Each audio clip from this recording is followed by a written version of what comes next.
So welcome students. Students, previous lecture में मैंने आपको ये बताया था कि प्राइम फैक्टराइजेशंस क्या होती है कंपोजिट नंबर्स के लिए। तो आज मैं आपको उन्हीं पे कुछ प्रैक्टिस क्वेश्चन करवाऊंगा। काफी इंपॉर्टेंट क्वेश्चंस हैं और काफी बारी आपके एग्जाम्स में पूछे भी जाते हैं। तो देखिए, सबसे पहला जो क्वेश्चन है वो क्या है? Show that each of the following is a composite number. आपके पास कुछ नंबर्स दिए होंगे और आपको ये पता करना है कि कॉम्पोजिट नंबर्स वो हैं या नहीं। तो अब ध्यान से सुनिए। सबसे पहले आपको इसके लिए कॉम्पोजिट नंबर पता होना चाहिए ना, कि कॉम्पोजिट नंबर्स क्या होते हैं। देखिए, कोई भी दो नंबर्स हैं, हम उसको बोलेंगे कि वो कॉम्पोजिट हैं अगर मान लीजिए मैं उसको किन्हीं भी दो नंबर्स की प्रोडक्ट में लिख पाऊं। ठीक है, और वो दो नंबर्स आपके इनमें से ग्रेटर देन वन होने चाहिए, एक से बड़े। तो हम बोल देंगे कि वो नंबर्स आपके पास क्या होते हैं, कॉम्पोजिट होते हैं। अब देखिए, जब भी आपके पास ये नंबर्स आपको दिखेंगे तो अब आपको क्या करना है? सबसे पहले आपको प्लस का साइन ढूंढना है ना। ठीक है, तो आपने इसको अंडरलाइन किया जहां तक प्लस है, फिर आपने बाकी वाला नंबर को ऐसे ही करके अंडरलाइन कर लेना है। तो जब भी आप इस तरह से करेंगे तो आप क्या कीजिए, इनको इस तरह से बॉक्स में बंद कर लीजिए, है ना, जितने भी प्लस आपको पास दिखेंगे। तो अब आपने करना क्या है कि अब ये आपके पास जहां पे भी प्लस है, दो आपके पास बॉक्सेस बन गए। अब इनमें आपने कॉमन देखना है। आपके पास 13 कॉमन है, तो बस वो 13 जो है आपने यहाँ से कॉमन ले लेना है। 13 मैं यहाँ से कॉमन लूंगा तो ये बन जाएगा हमारे पास, यहाँ पे बच जाएगा दैट इज 5 × 11, और यहाँ पे हमारे पास सिर्फ 1 ही बचेगा। तो जो भी हमारे पास ये नंबर था उसको हमने लिख दिया 13 × 5 × 5 = 55, और यहाँ पे हमारे पास आ जाएगा 56। मतलब कि जो ये हमारे पास एक नंबर था उसको मैंने दो नंबर्स की प्रोडक्ट में लिख दिया। तो विच इम्प्लाइज कि ये जो नंबर है हमारा कॉम्पोजिट नंबर होगा। अब फिर से आपको वही काम इसमें करना है।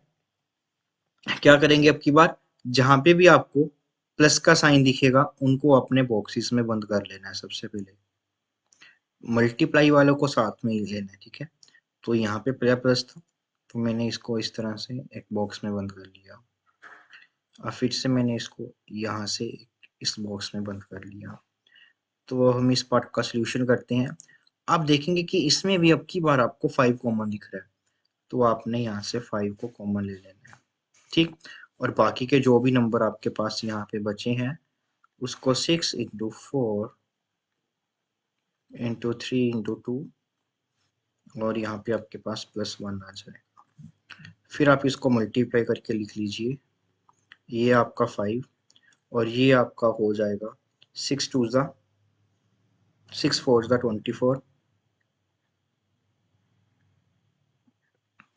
× 6 और यहाँ पे +1। तो ये हमारे पास बन जाएगा 5 × 6 4 = 24, दैट इज 4 2 12 144, और ये आपके पास आ जाएगा 145। तो फिर से देखिए, ये दो नंबर आपके एक से बड़े हैं, तो मीन्स ये आपका एक कॉम्पोजिट नंबर हो जाएगा। अब देखिए, तीसरा वाला मैं आपको घर के लिए देता हूँ एक, तो उसको ट्राई करना। ठीक है, नंबर है आपके पास 3 × 5 × 2 +7 × 3 × 9 +5 × 3 × 2। आपके पास ये नंबर है। आपको चेक करना है कि ये नंबर कॉम्पोजिट है या नहीं। तो फिर से आपको वही काम ही करना है। क्या करना है आपने? पहले तो इस वाले को जहां पे भी प्लस दिखेगा इस बॉक्स में बंद किया, फिर ये जो नंबर पड़ा है हमारे पास इसको ऐसे करके दूसरे बॉक्स में बंद कर लीजिए। अब यहाँ पे प्लस है तो आप इसको ऐसे बंद कर लीजिए। ठीक है, अब आपको देखना है कि इनमें तीनों में से कोई ना कोई एक नंबर कॉमन आना चाहिए। यहाँ पे 3 है, यहाँ पे भी आपको 3 मिल जाएगा, यहाँ पे भी आपको 3 मिल जाएगा। तो इस तरह से आप चेक कर सकते हो कि ये हमारा एक कॉम्पोजिट नंबर आएगा। ठीक है, तो अब हम अगली टाइप पे चलते हैं। तो बच्चों अगला हमारे पास क्वेश्चन है कि if 7560 is equal to 2 raise to power 3 into 3 raise to power p into q into 7 है ना। तो आपको p और q की वैल्यू फाइंड करनी है। तो बस आपको करना क्या है, आपने बेसिकली 7560 की प्राइम फैक्टराइजेशन आपने फाइंड आउट कर लेनी है। ठीक, तो उसको देखिए हम कैसे करेंगे। तो सबसे पहले हमारे पास ये 2 पे जा रहा है, तो 3 2 ज़ा 6, 7 4 ज़ा 14, यहाँ पे 8 आ जाएगा, यहाँ पे हमारे पास 0 आ जाएगा। फिर से हम इसको 2 पे डिवाइड करेंगे, 2 2 ज़ा 4, ये आपका 1 पे जाएगा, 2 1 ज़ा 1, 17, 8 2 ज़ा 16, 1 8, 9 आ जाएगा, फिर यहाँ पे 0, फिर आपका 2 पे जाएगा, 9 2 ज़ा 18, फिर आपका 4 2 ज़ा 8, फिर ये 5 आ जाएगा, फिर ये आपका 3 पे जाएगा, दैट इज 3 3 ज़ा 9, और यहाँ पे 15 आ जाएगा, फिर ये 3 पे जाएगा, तो 3 1 ज़ा 3 है ना। अब बच्चे यहाँ पे 5 लिख देते हैं तो बिल्कुल गलत हो जाएगा, यहाँ पे आपका 0 5 आएगा। ये फिर से 3 पे डिविजिबल हो रहा है, 35, ये आपका जा रहा है 5 पे, 7, और यहाँ पे आपका आ जाएगा 7 इंटू 1। तो हमने देखा कि 7560 को आप कैसे लिख सकते हो, 2 raise to power 3 multiply 1 2 3, 3 raise to power 3 multiply by 5 and multiply by 7। तो अगर आप इससे कंपेयर करोगे तो 3 रेज टू पावर p है, तो यहाँ से कंपेयर करने के बाद हमें पता चला कि p की वैल्यू हमारे पास 3 आ रही है, और यहाँ पे जो q है उसकी वैल्यू हमारी 5 आ रही है। तो ये भी हमारा सोल्व इजली हो जाएगा। अब हम अगला क्वेश्चन देखते हैं। अब देखिए इंपॉर्टेंट क्वेश्चन है, इसको मैं आपको काफी इजी वे में समझाऊंगा।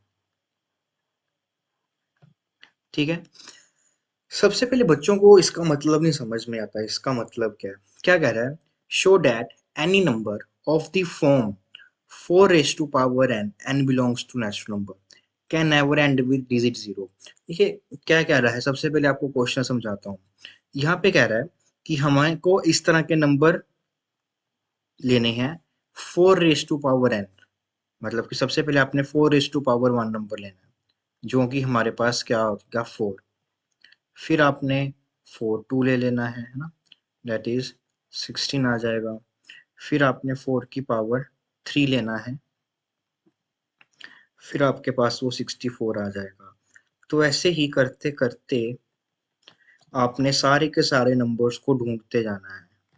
ठीक है, तो ऐसे हमारे पास इन्फाइनाइटली मैनी आ जाएंगे। अब वो कह रहा है कि ऐसे हम जितने मर्जी नंबर लें, वो कभी भी, अब उसका जो एंड डिजिट होता है, तो एंड डिजिट का यहाँ पे हमारे पास मतलब है ये वाला डिजिट है ना, जैसे यहाँ पे 4 है, यहाँ पे 6 है, यहाँ पे 4 है, तो ये वाला जो डिजिट है वो कभी भी 0 नहीं आएगा, चाहे आप जितनी मर्जी उसकी पावर कर लें। 4 की आप जितनी मर्जी पावर कर लें, उसको सोल्व करने के बाद जो ये डिजिट होगा वो कभी भी 0 नहीं आएगा। ठीक है, अब देखिए ध्यान से, इसका लॉजिक समझिए ध्यान से क्या है। अब मान लीजिए मैं कोई भी एक नंबर लिखता हूँ ना, जिसकी एंड में 0 आता है, जैसे ये आ गया हमारे पास है ना, और यहाँ पे ये आ जाएगा 60 आ जाएगा, डेट इज आपके पास मान लीजिए 70 आ जाएगा। अब जितने भी ये जीरोस वाले नंबर हैं, तो उसको मैं हमेशा कैसे लिख सकता हूँ, 5 इंटू 10 लिख सकता हूँ है ना। इस नंबर को मैं 6 इंटू 10 लिख सकता हूँ, और इस नंबर को भी मैं 7 इंटू 10 लिख सकता हूँ। कहने का मतलब ये है कि जो ये नंबर्स हैं, इन सभी नंबर्स में जो ये 10 है, ये तो मेरे को मिलेगा ही मिलेगा ना, अगर उसके पीछे 10 है। और जो ये मेरे पास, अगर उस नंबर में हमारे पास 10 प्रेजेंट है तो पक्का कंफर्म है, अगर 10 प्रेजेंट है तो उसमें हमारे को 2 एंड 5 भी मिलेगा। तो उसमें हमारे पास 2 एंड 5 जो नंबर है वो भी हमारे को मिलेंगे ही मिलेंगे। तो इसका मतलब ये हुआ कि, इसको मैं रेस करता हूँ, कि जो भी नंबर मेरे पास 0 पे खत्म होगा तो उस नंबर में पक्का ना पक्का हमारे पास 10 तो कहीं ना कहीं प्रेजेंट होगा। और 10 के प्रेजेंट होने का मतलब क्या है कि उस नंबर में कन्फर्मली 2 भी होगा और हमारे पास 5 भी होगा। ठीक है, तो इसका मतलब जिस नंबर में 2 और 5 हमारे पास प्रेजेंट होंगे तो उसमें कहीं ना कहीं आपको 10 मिलेगा और उसका जो डिजिट होगा वो 0 से एंड होगा। अब जिस नंबर में वो 2 नहीं है, 5 भी नहीं, ये दोनों के दोनों नंबर उसमें नहीं है, तो हम पक्का बोल सकते हैं कि वो उसमें कभी भी 0 से डिवाइड नहीं होगा ना। तो अब देखिए इसका सोल्यूशन आपको अब आसानी से समझ में आएगा। नंबर हमारे पास है 4 raised to power n, ठीक है।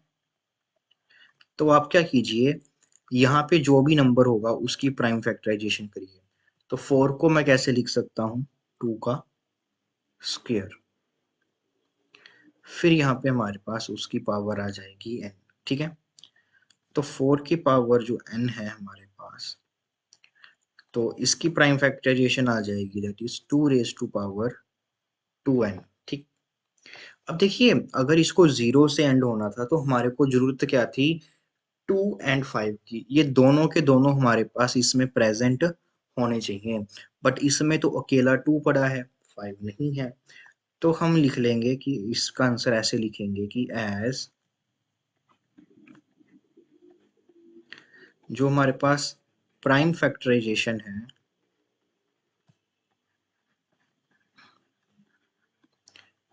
As prime factorization of 4 raised to power n, ठीक है, does not have 5 as a factor। इसके पास जो फैक्टर्स हैं वो 5 उसमें नहीं है। सो ये कभी भी आपका 0 से एंड नहीं होगा। So never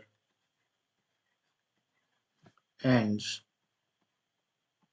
with 0। तो इस तरह से आपने इसका सोल्यूशन को करना है, सिर्फ इतना सा आपने उनकी प्राइम फैक्टराइजेशन लिखनी है। अब बिल्कुल वैसे ही हमारे पास नंबर आ गया 6 की पावर है, तो ये भी आप बिल्कुल आसानी से कर सकते हो ना। बस आपको करना क्या है, यहाँ पे 6 लिखा हुआ है और यहाँ पे इसकी पावर है। तो 6 को प्राइम फैक्टराइजेशन क्या होगी, 2 multiply by 3 raise to power n, और इसकी जो प्राइम फैक्टराइजेशन है वो आ जाएगी 2 की पावर n मल्टीप्लाई बाय 3 की पावर n। तो इसमें भी आप देख सकते हो कि इसकी भी प्राइम फैक्टराइजेशन में हमारे पास 2 तो प्रेजेंट है, बट यहाँ पे कहीं भी आपको 5 इसमें प्रेजेंट नहीं मिल रहा। तो इसका मतलब ये भी आपका कभी भी 0 से एंड नहीं होगा। तो ये थे बेटा आपके छोटे छोटे से क्वेश्चन, जिसको आप प्राइम फैक्टराइजेशन थ्योरम की हेल्प से कर सकते हो, और यही आपकी एनसीईआरटी में भी है, ठीक है। तो अच्छे से इनको रिवाइज कीजिए। अगर कोई डाउट आता है तो कमेंट सेक्शन में जरूर बताएं। और आपको घर के लिए भी एक मैं क्वेश्चन दे देता हूँ, ठीक है। तो आपने ये चेक करना है क्वेश्चन घर के लिए। मैं आपको नंबर देता हूँ, जैसे 12 आ गया, 12 रेज टू पावर n, आपने बताना है कि क्या ये 0 से आपका डिविजिबल होगा या नहीं। तो इसके लिए आप कमेंट सेक्शन में हमें यस या नो की फॉर्म में जरूर बताएं कि ये इस 0 इसका एंड डिजिट होगा या नहीं होगा। तो मिलते हैं बेटा हम बाकी के अगले लेक्चर में।